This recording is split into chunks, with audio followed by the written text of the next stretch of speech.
राजनीति, आंदोलन, किसान, करप्शन, गरीबी, इन सभी मुद्दों पर आवाज उठाएगा अब तक न्यूज इंडिया। सत्ता के आगे जब भी सवाल कमजोर पड़ने लग जाए तो सवाल उठाने पड़ते हैं। बोल के लफ्ज आजाद है तेरे, बोल के सच जिंदा है अब तक। वारंट है, वो क्रिमिनल है और भारत सख्त अल्फाज में इजरायली हुकूमत की तरफ से जो फलस्तीनियों का कत्लेआम हो रहा है उसकी मजम्मत करें। मेरे अजीज दोस्तों और बुजुर्गों, दूसरी बात जो आपसे करना था वो ये है कि मैं आपका शुक्रिया अदा करता हूं कि कोचा दामन की जनता ने, आप तमाम ने पार्लियामेंट के इलेक्शन में भारी अक्सरियत से वोट जनाब अख्तरुल ईमान के हक में आपने इस्तेमाल किया। मैं आपका शुक्रिया अदा करने आया हूं। मैं आपको ये बात भी बताने आया हूं कि मेरा दिल भी बड़ा तकलीफ में है कि जिस शख्स को 5 साल पहले आप और हमने मिलकर अपनी खून पसीने की मेहनत से, अपनी कुर्बानियां देकर, हमने अपनी रातों की नींद को छोड़कर, दिन के सुकून को छोड़कर, हमने अपना वक्त लगाकर मजलिस के एक नुमाइंदे को कामयाब किया था। आज वो शख्स हमारे दरमियान में नहीं है। उस शख्स ने इलेक्शन जीतने के बाद मजलिस को ये कहकर छोड़ा कि मैं मजलिस में रहकर कोचा दामन की जनता के लिए विकास के काम नहीं करवा सकता। उस शख्स ने एक बहाना बनाकर कोचा दामन की आवाम के पीठ में खंजर घोंपा। उस शख्स ने अपने जमीर की नीलामी करके सीमांचल की आवाम के पीठ में खंजर घोंपा। आज मैं आपको ये बात बताने आया हूं कि हमको भी तकलीफ है कि ऐसे शख्स ने आपकी और हमारी कुर्बानियों को देखा नहीं और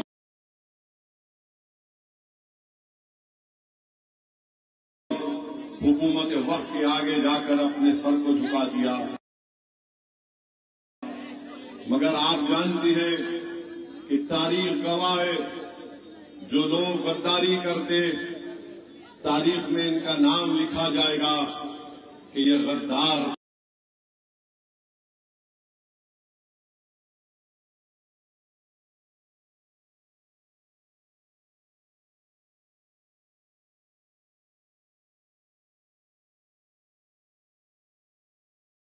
था, जिसने मासूम को धोखा दिया था।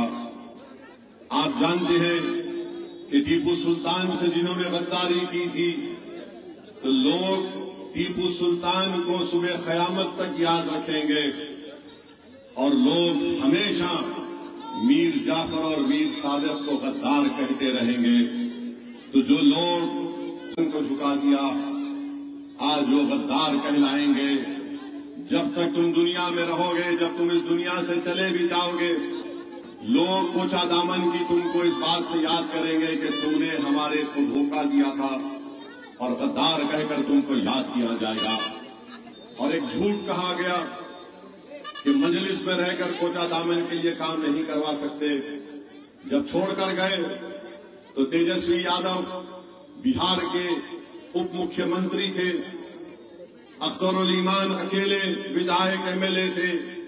अख्तरुल ईमान साहब ने अपने विधानसभा में 800 करोड़ के काम मंजूर करवाए हैं और उसमें से कई काम पाए तकमील को पहुंच चुके हैं। कोचा दामन में कौन सा काम हुआ? आज ये शख्स कोचा दामन की जनता में नहीं फिर सकता, अपने कोई साथियों को भिजाता है, जाओ जाकर देख कर आओ, क्योंकि कोचा दामन की जनता जान चुकी है कि हम गद्दारों का साथ नहीं देंगे। कोचा दामन की जनता ने फैसला कर लिया कि जो मजलिस का साथ छोड़ेगा वो हम उसका साथ नहीं दे सकते। मेरे अजीज दोस्तों और मेरी इज्जतदार माँ और बहनों, मैं आपसे अपील करने आया हूं कि मजलिस से ये दुश्मनी क्यों की जाती है। ये तमाम सियासी पार्टी के जिम्मेदार नहीं चाहते कि बिहार में मुसलमानों का कोई विकल्प या कोई मुतबादिल सियासी कुव्वत ना उभरे।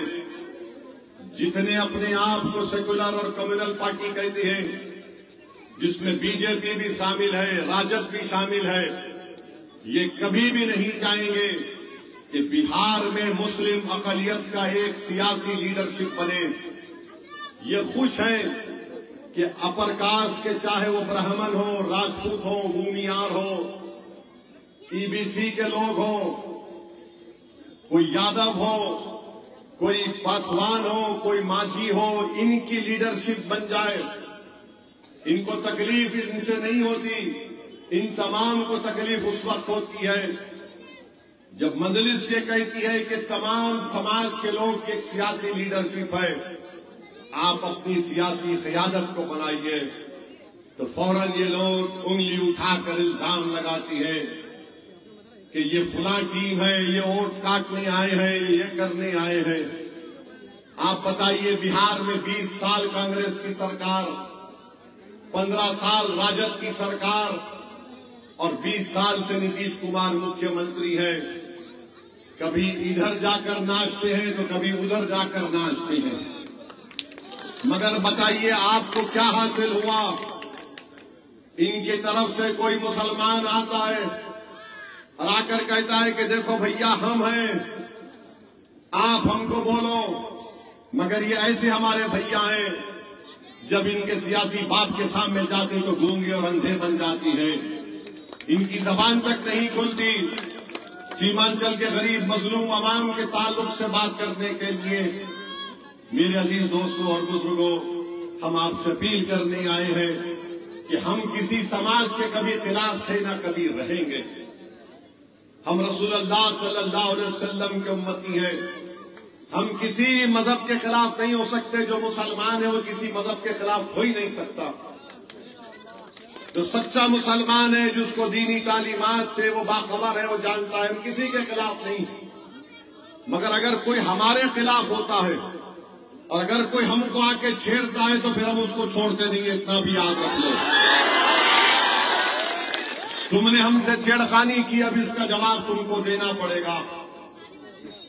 आप बताइए, अख्तरुल ईमान ने खत लिखा मोहतरम लालू प्रसाद यादव को, बाप को खत लिखा, तो बेटा बोलता मुझे खत नहीं आया। अगर मैं किसी के घर में जाकर आपके वालिद से, बाप से मिल लूं, आपकी मां से कहूं कि मेरे लिए दुआ दीजिए, और जब आपके बाप को ये और मां का आशीर्वाद मुझे मिल गया, तो बेटा नहीं बोल सकता कि तुमने मुझसे आशीर्वाद नहीं लिया। ये हमारे घर के आदाब हैं। हमारे बड़ों को हम सर का ताज बनाकर रखते हैं। अब नहीं मालूम कि तेजस्वी ये क्यों किए, नहीं मेरे को नहीं मिला। हमने उसकी हुज्जत को पूरा करने के लिए अख्तर भाई से कहा कि इसको भी आप एक खत लिख दीजिए। अख्तर भाई ने कहा लिखूंगा जरूर, मगर पहुंचाने का तरीका कोचा दामन का होगा, सीमांचल का होगा।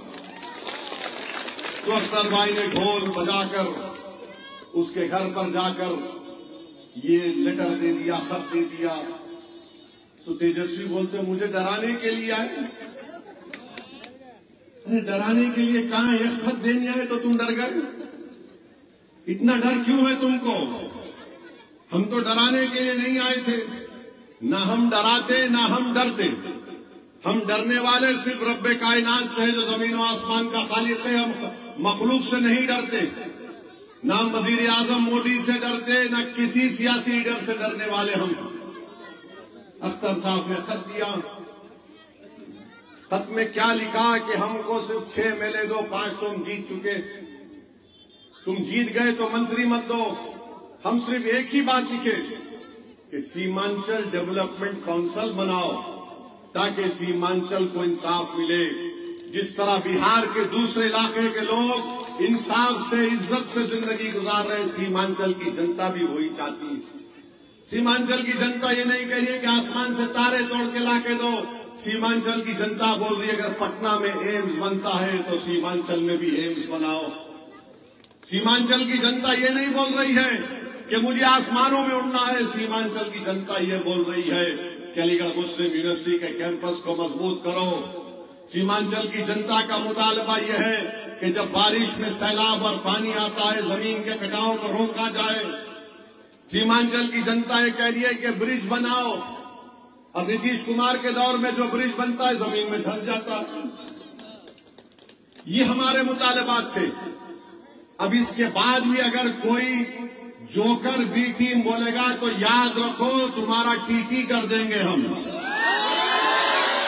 हमने सब चीज खोल खोल कर बता दिया आपको। हमने बिहार की जनता को बता दिया। हमने सीमांचल के घर घर तक अख्तरुल ईमान ने अपने खत के पैगाम को पहुंचा दिया। और अगर हमसे लोग आकर पूछे कि आप खत लिखकर क्यों कमजोरी के मुजाहरे कर रहे हैं, हम उनको भी कहे और आपको भी कह रहे अख्तरुल ईमान ने दोस्ती का हाथ बढ़ाया। और किस वक्त बढ़ाया? जब तुमने हमारे 4 MLA को खरीद लिया। इसके बावजूद भी हमने आला ज़र्फी का मुजाहरा किया। क्यों किया? कि हम नहीं चाहते कि बिहार में मोदी की हुकूमत दोबारा बने। हम नहीं चाहते कि बिहार में दोबारा मोदी का मुख्यमंत्री बने। हमने दोस्ती का हाथ बढ़ाया। अगर कोई राजद वाले दोस्ती के बढ़ावे हाथ को कमजोरी की निशानी समझते तो याद रखो ये हाथ बड़े दराज है। तुम्हारे गिरेबान के तार से खेलने के लिए भी तैयार है। ये तुमको फैसला करना है। और हम भारत के प्रधानमंत्री को एक पैगाम देना चाह रहे हैं, आप सीमांचल की जनता की बेइज्जती करना बंद करिए। अमित शाह आप देश के गृह मंत्री हैं, आप सीमांचल की जनता की बेइज्जती करना बंद करिए। यहाँ पर गयूर भारत के लोग रहते हैं, यहाँ पर इंसानों की बस्ती है, जिसको तुम्हारी हुकूमत ने 11 साल से, उससे पहले डॉक्टर मनमोहन सिंह की हुकूमत ने, उससे पहले वाजपेयी की हुकूमत ने, उससे पहले नेहरू के साथ से लेकर अब तक भारत का सबसे पसमानदा इलाका अगर कोई है तो सीमांचल का है। अगर कोई इसका इनकार करता है तो वक्त और जगह बता दो। वैसे अख्तरुल ईमान आकर तुमको 10 मिनट में तुम्हारे कपड़े उतार कर बताएंगे सीमांचल से तुमने कैसा किया। हमारे पास हमने किताब निकाली सीमांचल के ऊपर। हमने एक्सपर्ट्स को बिठाकर बताया कि सीमांचल से को कैसा लूटा गया। हम भारत के प्रधानमंत्री मोदी से कह रहे हैं, जब तुम दोबारा आओगे सीमांचल को तो घुसपैठी का नाम मत लो। अगर कोई घुसपैठी है तो बांग्लादेश की खातून जो दिल्ली में बैठी है उसको हाथ पकड़ के बांग्लादेश में ढकल दो। वो बांग्लादेश से भाग कर आकर मोदी को अपना भाई बनाकर बैठी और तुम हम भाइयों को बोल रहे कि हमारे पास बांग्लादेशी है। मोदी जी, जो तुम्हारी बहन बांग्लादेश से आकर बैठी उसको ले जाकर बांग्लादेश में छोड़ दो। अगर नहीं छोड़ सकते तो हमारे हवाले करो, हम किशनगंज से ले जाकर उसको उनके पास पेश कर देंगे। 65 लाख नाम इलेक्शन कमीशन ने निकलवा दिए, मगर क्या एक घुसपैठी का नाम आया? अगर बीजेपी आरएसएस सीमांचल को बदनाम करने की कोशिश कर रही है, हम उनको बता रहे हैं कि जब चुनाव के रायदही का दिन आएगा, मतदान का दिन आएगा, सीमांचल का एक एक बच्चा, सीमांचल की एक एक माँ, सीमांचल का एक एक बुजुर्ग निकलकर वोट के जरिए तुमको पैगाम देगा कि ये भारत की सरजमीन है, यहाँ पर कोई बांग्लादेशी नहीं है। मेरे अजीज दोस्तों और बुजुर्गों, अभी तो बहुत से जलसे होंगे, ये एक नुक्कड़ सभा है। हम तो सिर्फ चंद चीजों को, चंद अहम बात को आपके सामने रखकर जा रहे हैं। हम उम्मीद करते हैं कि आप हमारी बात को कबूल करेंगे और हम आपसे ये अपील कर रहे हैं कि दोबारा जब असेंबली के इलेक्शन होंगे, विधानसभा के चुनाव होंगे, जो मजलिस का उम्मीदवार होगा इंशाअल्लाह ताला वो गद्दारी नहीं करेगा। कोचा दामन से हम आपको यकीन दिला रहे हैं इंशाअल्लाह ताला। और वो लोग जान भी लें, जो पार्टी का वोट है वो पार्टी के नाम पर पड़ता, शख्सियत के नाम पर नहीं पड़ता। कोचा दामन की जनता, मैं तुम्हारे सामने हाथ फैलाकर अपील कर रहा हूं, तुम बता दो उन जालिमों को जिन्होंने हमारे 4 लोगों को खरीद कर अपना घर का गुलाम बना दिया कि तुमने वोट पार्टी को दिया था, शख्सियत को नहीं दिया था तुमने। आज अगर असदुद्दीन ओवैसी तुम्हारे सामने खड़ा है तो अल्लाह ने मुझे इज्जत दी अपने मेरे माँ बाप की दुआओं की वजह से और मेरी पार्टी जमात की वजह से। मैं अगर आज तुम्हारे दरमियान में बोलने की सलाहियत रखता हूं तो अल्लाह का करम है और मेरी पार्टी का फजल है। मैं मर भी जाऊंगा, इस जमीन में चला जाऊंगा, मगर इंशाअल्लाह ताला जमात बाकी रहेगी। याद रखो, बहुत से लोग कहते हैं कि ओवैसी तुमको ये कर देंगे वो कर देंगे। मैं उनको पैगाम देना चाहता हूं, हम मौत से डरने वाले नहीं हैं। किसी शायर ने अच्छा कहा था कि मौत क्या है, फकत सिर्फ एक आलम माना का सफर। हर एक जो आएगा जाएगा जमीन में, फिक्र मत करो, कोई 200 साल जिंदा नहीं रहेगा, हम सब जाएंगे। बड़े बड़े तुरुमुखा हैं वो सब चले गए, मगर हम जब तक जिंदा रहेंगे हम गीरत को सामने रखकर, हम अपने मिजाज को सामने रखकर अपनी इज्जत नफ्स को किसी के सामने नीलाम करने नहीं देंगे। हम अपने हक की लड़ाई लड़ रहे हैं। सीमांचल की लड़ाई भारत की मजबूती की लड़ाई है। सीमांचल के इंसाफ की लड़ाई बिहार के विकास की लड़ाई है। इसको आप कोई नहीं देख सकता कि हिंदू मुसलमान, हम कहां बात कर रहे हैं हिंदू मुसलमान की। हम कह रहे हैं इस इलाके को तुमने यतीम और लाचार बनाकर छोड़ दिया, तुमने कुछ नहीं किया। हम आपसे दरख्वास्त कर रहे हैं, एक विकल्प है आपके सामने, एक मुतबादिल आपके सामने है, वो मजलिस इत्तेहादुल मुस्लिमीन है। अगर ये लोग नहीं चाहते कि मुतबादिल रहे, ये लोग क्या चाहते हैं कि मामा भतीजे हुकूमत करते रहे, मजलिस बीच में ना आ जाए। मजलिस जैसा आ गई सबको तकलीफ होना शुरू हो गई है, मगर इंशाअल्लाह ताला हम आए हैं तो जाएंगे नहीं। आपने हम पर भरोसा किया है, इंशाअल्लाह ताला हम उस पूरे भरोसे पर उतरेंगे। आपसे फिर से गुजारिश है कि आने वाले कोचा दामन के विधानसभा के चुनाव में का एहतमाम किया और कल हमारी कामयाबी से ये रैली पूरे किशनगंज विधानसभा में ठाकुरगंज, बहादुरगंज और कोचा दामन के एक इलाके में इख्तिताम को पहुंची, जिसमें हजारों की तादाद में अवाम ने शिरकत की। मैं उनका भी शुक्रिया अदा करता हूं। इस इंसाफ रैली को निकालने का मकसद एक ही है कि हम अवाम के दरमियान में जाकर, हम अवाम के दरमियान में जाकर आने वाले असेंबली के इंतखाबात के सिलसिले में आपको फिर से ये बात भी याद दिलाएं कि 5 साल पहले आप तमाम की दुआएं, आप तमाम के खून पसीने की मेहनत की बिना पर अल्लाह सुब्हानहू तआला ने यहां से मजलिस इत्तेहादुल मुस्लिमीन के उम्मीदवार को कामयाब किया था। ये हमारी बड़ी बदबख्ती रही और हमसे धोखा किया गया कि जिसको कोचा दामन की आवाम ने अपनी पूरी मोहब्बतों से नवाजा था, जिसको उस उम्मीदवार को अपना समझकर उसको वोट दिया, उस शख्स ने कोचा दामन और सीमांचल की आवाम से धोखा देकर अपने ज़मीर की नीलामी करके उस पार्टी में चला गया जहां पर उनकी ना कोई हैसियत है, ना कोचा दामन में वो कुछ तरक्याती और विकास का काम करवा सके।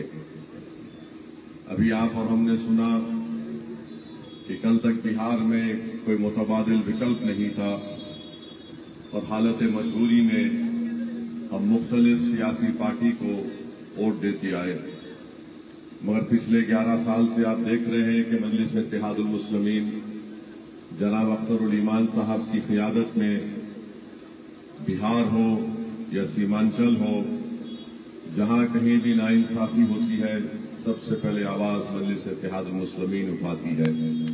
तो मेरे अजीज दोस्तों और बुजुर्गों, आज आपके पास आपकी एक सियासी आवाज है। लोग हमसे सवाल करेंगे, आपसे भी करेंगे कि कांग्रेस पार्टी है, राजद है, दूसरी सियासी पार्टी है, वहां पर भी तो कोई मुस्लिम उम्मीदवार है, उनके कायदीन है। फर्क यह है उनमें और अख्तरुल ईमान में कि अख्तरुल ईमान खुलकर मजलूमों की बात करता है, चाहे वो मुसलमान हो या दलित हो। और जो दूसरे लोग जो दूसरी पार्टी में बैठे हैं वो गरीब और मजलूम अवाम के नुमाइंदे नहीं, वो अपनी पार्टी के नुमाइंदे बनकर अपने आप को गूंगा और बहरा और अंधा बना लेते हैं। आप देखते हैं कि अकेले अख्तरुल ईमान ने बिहार की विधानसभा में बेबाक तरीके से सीमांचल की नाइंसाफी का जिक्र किया। जब कभी भी कहीं पर किसी को मारा गया, पीटा गया, किसी की बेइज्जती हुई, तो अख्तरुल ईमान ने अकेले खड़े होकर बिहार की विधानसभा में जेडीयू और बीजेपी की सरकार से सवालात तलब किए। मगर उसके बरक्स अगर आप उन 4 लोगों को देखेंगे जिन्होंने आपके भरोसे को तोड़कर अपने जमीर को बेचकर जाकर दूसरी पार्टी में बैठ गए, ऐसा लग रहा था कि वो ऐवान असेंबली में अंगड़ाई ले रहे हैं, आराम करने बैठे हैं। अख्तरुल ईमान और मजलिस इत्तेहादुल मुस्लिमीन के हौसले पस्त नहीं हुए। हम जिद्दोजहद को अपनी जारी रखा, कामयाबी जरूर मिलेगी हमको इंशाअल्लाह ताला। तो मेरी आपसे गुजारिश है कि बिहार की सियासत में एक विकल्प के तौर पर मजलिस इत्तेहादुल मुस्लिमीन उभर कर आई है और जमीन से इस जमात से लोग जुड़े हुए हैं। और मुझे यकीन है कि आप कोचा दामन और अहमदपारा की आवाम मजलिस इत्तेहादुल मुस्लिमीन को मजबूत करेगी। अभी आपने वारिस पठान साहब की जबान से सुना कि लोग मजलिस पर तनकीद करते हैं कि अगर आप जीत जाते हैं तो आप मिनिस्टर नहीं बनेंगे, मंत्री नहीं बनेंगे। मैं उनको जवाब देता हूं कि जो लोग मजलिस को छोड़कर आवाम को दगा देकर राजद में चले गए, जब Tejashwi Yadav deputy chief minister थे, उन्होंने कोचा दामन के लिए कौन सा काम मंजूर करवाया? बताओ हमको, तुमने कौन सा डेवलपमेंट का काम करवाया?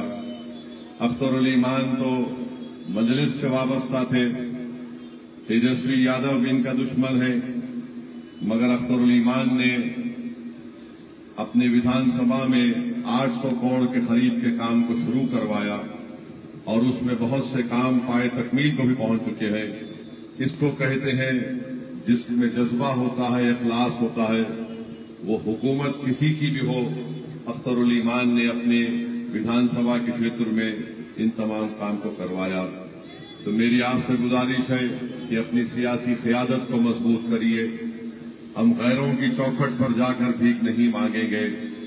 आपके पास इतनी ताकत है कि आप अपने वोट से दोबारा इंशाअल्लाह ताला कोचा दामन से मजलिस को उम्मीदवार को कामयाब कर सकते हैं और मुझे यकीन है कि जरूर कामयाबी मिलेगी। अब नहीं मालूम क्या होने वाला है राजद में, मगर मजलिस ने अपनी नेक नियति का इजहार किया। हमने अख्तरुल ईमान साहब ने लालू प्रसाद यादव साहब को खत लिखा।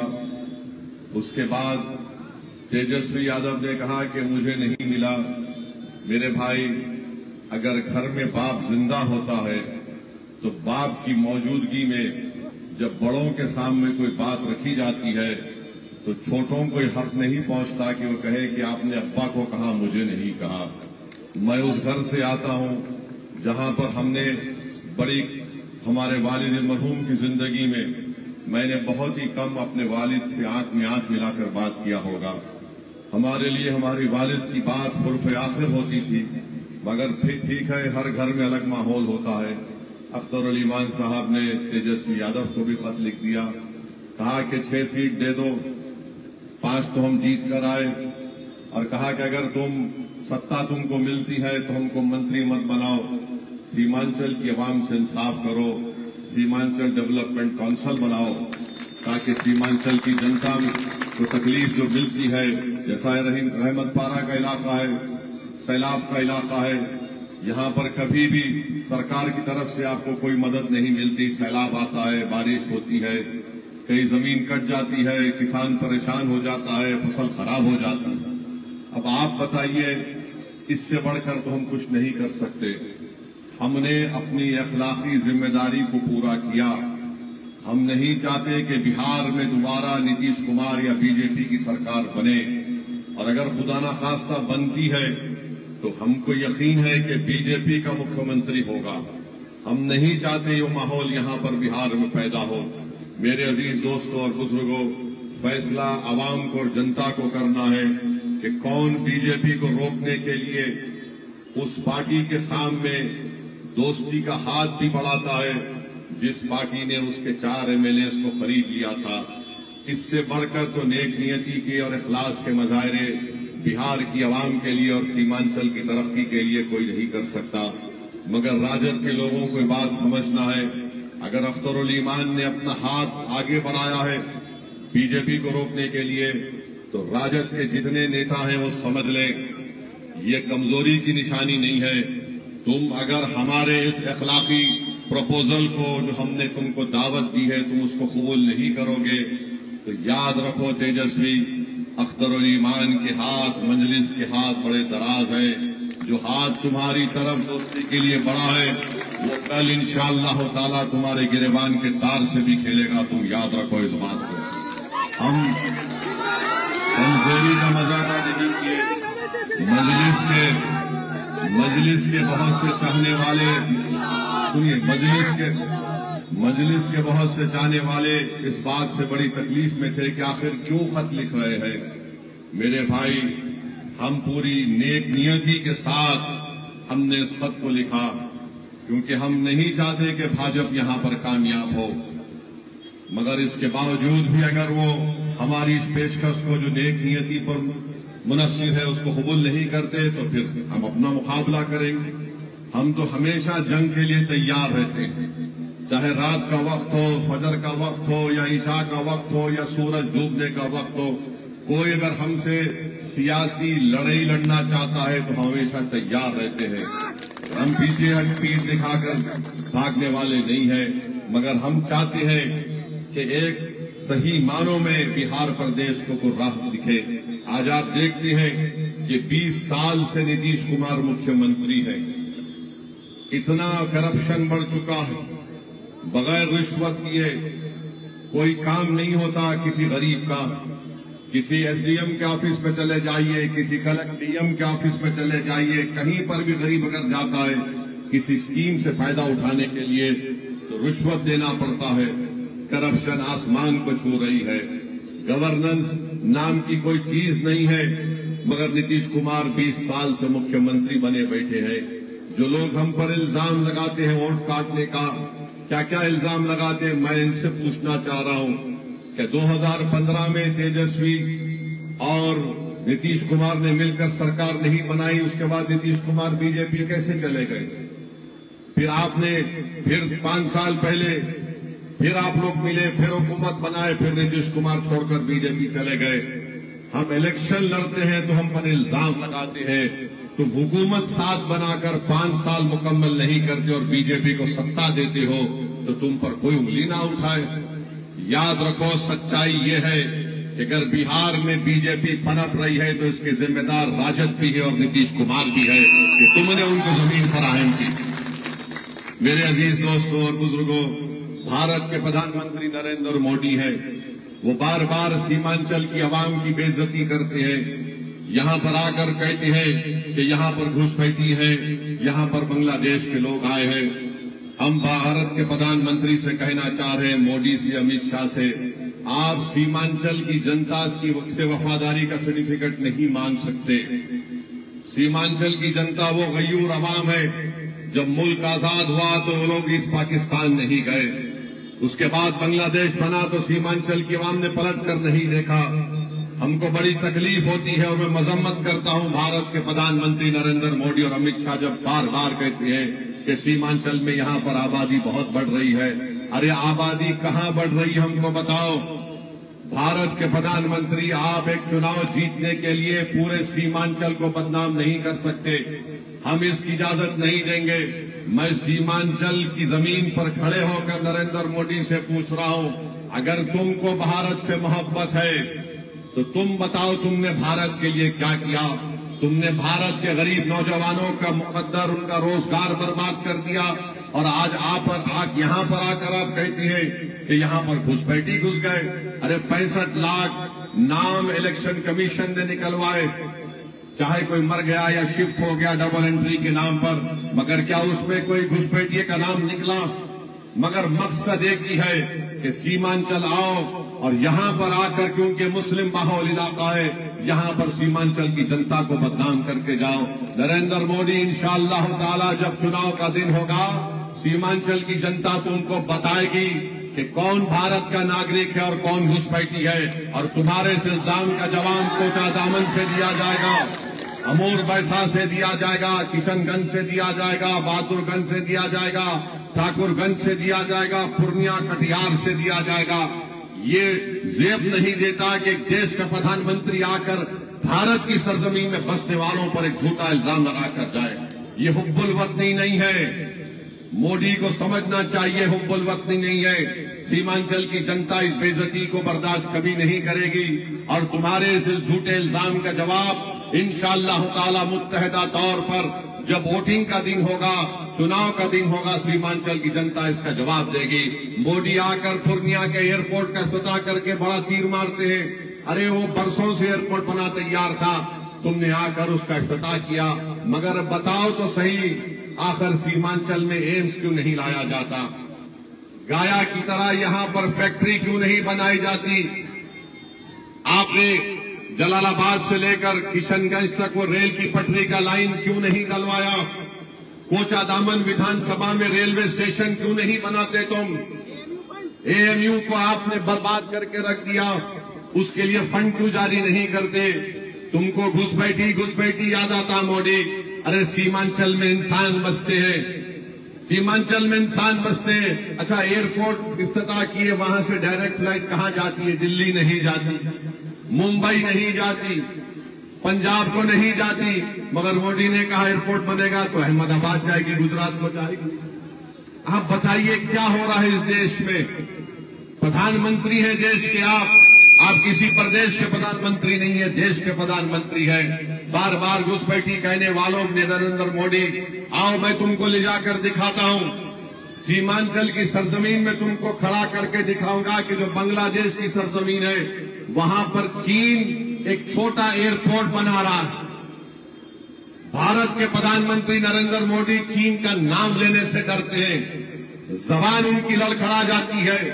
2000 स्क्वायर किलोमीटर पर लद्दाख में चीन कब्जा करके बैठा है और नरेंद्र मोदी चीन के बारे में कुछ नहीं कहना चाहते।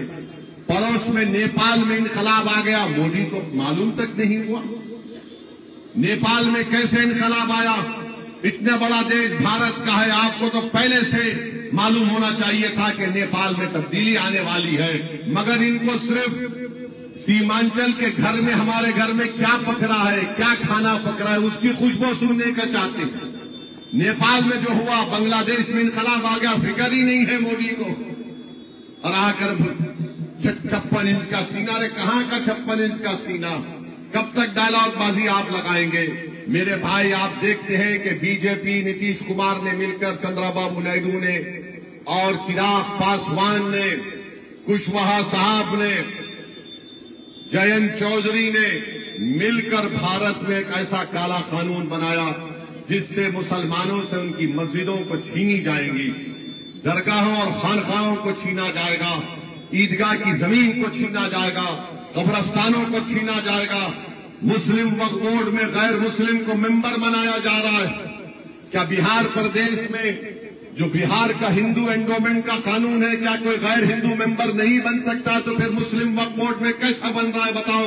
नीतीश कुमार, नरेंद्र मोदी, चिराग पासवान, बताओ। बोध गया में सिर्फ हिंदू और बौद्ध बन सकता है मेंबर, तो फिर बिहार के वक्फ बोर्ड में गैर मुस्लिम कैसा बनेगा? मेरे भाई, इस तरह का काला कानून बनाया।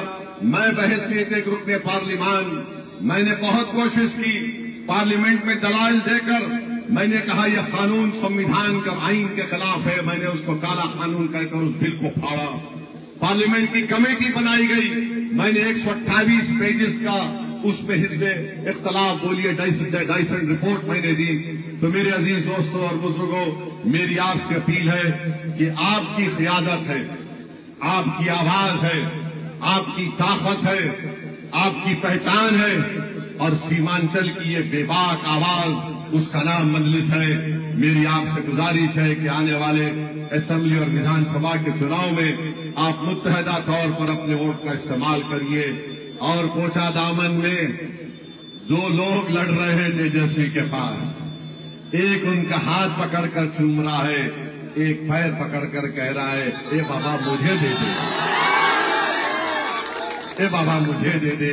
अरे जो गद्दारी करके गए तुमको ये सब करना पड़ा, तुमको ये सब करना पड़ा। तुमको तो हम अपने सीने से लगाकर, अपने बाजू बिठाकर पूरी इज्जत के साथ अपना भाई समझकर तुमको टिकट दिए थे। मैंने अख्तरुल ईमान साहब से कहा आप लड़ो कोचा दामन से। ये अख्तरुल ईमान का फैसला था कि नहीं सर इनको टिकट दीजिए, और उन अख्तरुल ईमान के बोलने पर उनको टिकट दिया गया। मगर जिस शख्स को, बल्कि मैं तो कहूंगा जिस इंसान से एहसास खत्म हो जाता है वो इंसान नहीं रहता, एक चलती फिरती लाश बन जाता है। जिसमें एहसास जिंदा रहता है वही इंसान कहलाने के लायक है। खैर जो भी राजद फैसला करेगी हम तो तैयार हैं। अब हम और कुछ नहीं कर सकते, और अगर कोई बोलेगा बी टीम तो तेरा टीटी करने वाले हम याद रखें।